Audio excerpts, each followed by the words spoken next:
Welcome into the latest episode of Mac and Mose. Andy McNamara, joined as always by the editor-in-chief of GoDucks.com, Rob Mosley.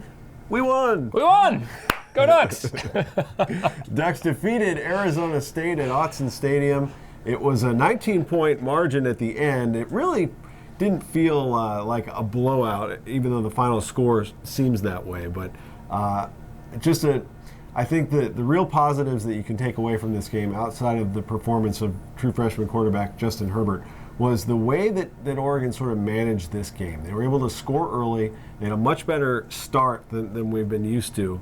And they were able to kind of use that to their advantage and sort of set the tone, where the tone has been set against them so many times this year. Yeah, they've talked a lot about wanting to play 4 quarters, and you saw them play 4 quarters. Start well, score first for the first time in a while. Finish the first half well, better than the opposition for the first time all year with the interception by Kalana Apelu that set up the late Farrell Brown touchdown just before halftime, and then finish late in the game with a couple more turnovers and a couple of rushing touchdowns to ice the game. Royce Freeman getting in the end zone there at the end. Tyree Robinson trying to do his Kenny Wheaton impersonation. Just up and down the board. Guys making plays, timely plays, like you said. That's what you need to win. You need your playmakers to make plays. Justin Herbert ties the Oregon record, 489 passing yards. It's a single-game record. It's the most at Autzen Stadium, obviously, by an Oregon quarterback as well. Bill Musgrave had the shares the mark now with Herbert at 489. What more can you say about this guy? His third career start.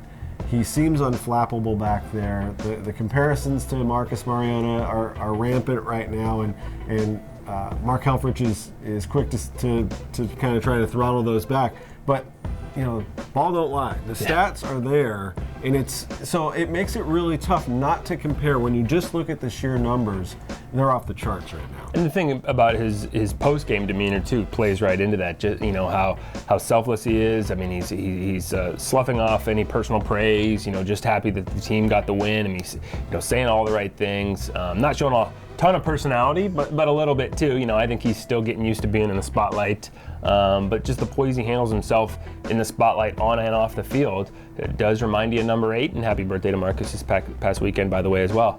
But yeah, I don't think anybody could have predicted how Herbert would handle this situation. I've seen some people wondering now, well, why wasn't he starting right off the bat? There's no doubt Dakota Prukop was more ready to help this team into play right off the bat coming out of preseason camp, and he played well those first couple games, but they needed a spark. Something to put them over the edge in those close losses, in the wake of those close losses to Nebraska and Colorado, and boy, has Herbert provided it. And the way that he was able to bounce back, the game at Cal ends on a Justin Herbert interception after he was phenomenal in that game as well. 6 touchdowns against Cal. He follows it up with 4 against Arizona State. Should have been 5 at least. Farrell Brown dropped a sure touchdown that hit him in both hands in the end zone, which would have been his 3rd touchdown of the game. Offensively, the numbers were gaudy. They were very similar to what we're used to seeing out of Oregon. Really, if you go back to the Cal game too, those second half drives against Cal, and then all the drives in this one, even though a few of them against the Sun Devils ended up in field goals, when you have a guy like Aiden Schneider, he was probably happy to get out there. He hasn't had a whole lot of opportunity, was able to knock a few through and get points out of drives that you always want to get a touchdown, but I think at home, playing with the lead, it was kind of a clinical effort by the offense. Yeah, and with the lack of depth at receiver right now, they're playing a lot of multiple tight ends, and boy, did those guys shine. Farrell Brown with the catch and run in the first quarter, Johnny Munt with a long catch and run in the second half, I think that was. They've had to play multiple tight ends out of necessity, but also because there's a lot of skill there. One thing they didn't do in this game, they didn't leave the tight ends in tight to help protect against that vaunted ASU pass rush. They really split those guys out wide a lot, and they put it on Herbert and the offensive line to adjust the protection and give him just enough time to get the ball out to the playmakers, and they handled it well. 4 sacks, and when Herbert gets sacked, he gets his money worth. I think he lost about 40 yards combined on some of those sacks, which it was something he can fix and clean up and try to limit those to 3 or 4. But regardless, only the 4 sacks, and just really leaving the offensive line in without extra help. I mean, no fullback obviously, and with the tight ends out running pass routes, those guys really handled the pressure well. Just another example of him being unflappable. But that young offensive line showing progress too. Arizona State came into this one as one of the best defenses against the run in the Pac-12. They're blitz happy. They always have been under Todd Graham. We knew that coming in. Ducks still able to run it up though, 245 yards on the ground, which is a positive. Royce Freeman, as you mentioned, got in the end zone late, but continued to have his issues with positive yardage. It's really bizarre.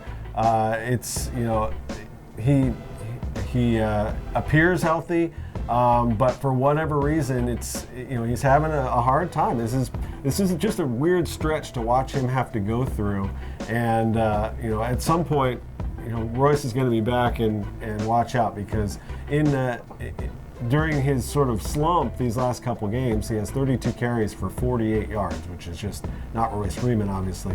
But Tony Brooks-James, Kenai Benoit came back into this one, and outside of a fumble, showed some positive things too. But Brooks-James, just electrifying, and he reminds me of another guy with the last name James, and the way that he's able to run away from the defense. As soon as he gets that hole, he's gone. We saw it on his long touchdown run to end this one. Another 100-yard effort for Tony. Did some nice things in the receiving game as well. Got a big first down when the Ducks needed it in the second half, fighting for that second effort. And I don't know if he's a little too spin happy with these spin moves, but working. They're working right now. Yeah, and the thing about the Michael James comparison too is the toughness that LaMichael ran with. Tony's got some of that too. As you alluded to, he's not afraid to lower his pads and try to run through and get a couple extra yards at the end of a carry too. And then if he does break a tackle, he's got the speed to run away from you. So he's a dynamic guy right now. That with Royce going through this slump, whatever the cause of it, to have a guy like Tony Brooks-James there step up. He's always had that ability, but there's a toughness to him now. He takes a pounding, so it seems like he's getting helped off the field by the training staff. Once a half, but he's finding a way to play through that stuff. I think a little better than he did in the past. He's learning. You can get dinged up and still run hard and still be productive. He's a good kid. It's nice to see him have some success. Defensively, Arizona State was able to put up points against the Oregon defense, but some bright spots, the turnovers. 3 interceptions. Kaulana Apelu made his first career start, gets his first career interception. Brendan Schooler, his team-high 3rd interception of the season, and then Tyree Robinson late just ran out of gas on his long return. 84 yards, ends up being the 9th longest interception return in school history, where Tyree was able to jump the route and gambled a little bit, but hey, the way that this defense is set up right now, with so much inexperience and so much youth, you got to take some chances from time to time, and I think they did a better job of that. And those big plays, the Apelu interception at the end of the first half, the Tyree interception late, and then Schoolers to essentially ice it, were all really big plays in this game. Yeah, essentially 21 points off of those. I mean, the Ducks, might have been able to score off Schoolers as well. But big point, that big swing at the end of the first half. We've talked so much about how, opponents taking advantage of, the fact that Oregon likes to get the opening kick. In this case, Arizona State won the opening kickoff, or the opening coin flip, elected to receive the ball, so the Ducks sort of deferred. It was out of their hands, but for all intents and purposes, they deferred. So that Apelu, that swing with Lana's interception at the end of the first half, and then to score, and then to have the ball again to start the second half, it was nice to see that script flipped a little bit. And Tyree said after the game, he said, it's like they feed off each other, and once Lana got one, he's like, I got to get one. He hadn't had one in a long time. He happened to be playing safety on that play, so the Ducks still don't have an interception from a cornerback this year, which is pretty strange.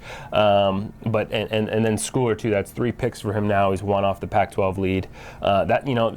This is not, this isn't the best defense in the FBS by a long stretch, and they've got to make up for some of their deficiencies by making timely plays, and they did that.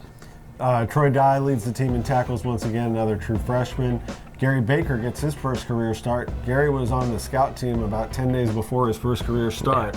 That's an area that Oregon is undermanned at right now for a variety of reasons. And in watching pregame warmups, they basically had 3 guys. Yeah. And this is a team that has to rotate guys at those D tackle spots. So I thought They did a tremendous job. Rex Manu, Gary Baker, able to really slow down the Arizona State rushing attack. Now they went with a true freshman quarterback as well, and somebody that was a little bit further down their depth chart than Herbert for Oregon, but they have some athletes that can run the ball, and I thought that certainly is a positive thing going, especially going into the USC game, to be able to prove, okay, we were able to stop some pretty high-profile backs, in the Sun Devils brought. Yeah, you're playing without Austin Malalata, Drayton Carlbrigg, Elijah George, Kenton Kamatule, A.J. Hotchkins, Johnny Reagan. The front seven wasn't necessarily a strength of this team anyway, and then for it to be dealing with that many injuries, it's just tough to overcome.